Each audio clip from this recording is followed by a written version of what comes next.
მე ნათია ვარ და ვკითხულობ თქვენთვის.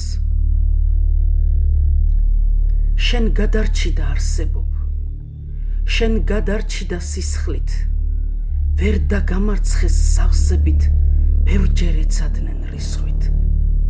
მაგრამ დარჩი და მოხვედი, ლოცვით ვედრებით, რწმენით, ზოგი ტაძარში გლოცავდა, ზოგი ბადაგის წვენით.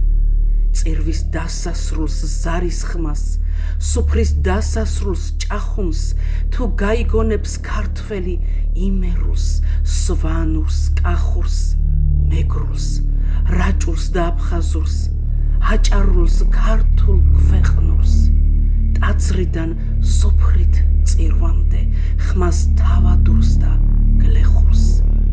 შენ გადარჩი და მოხვედი, დაჭრილი მუხლით, სულით, ჩვენ ხან ჭირით, ხან მოლხენით, შენს ნაჭრილობებს ვუვლით.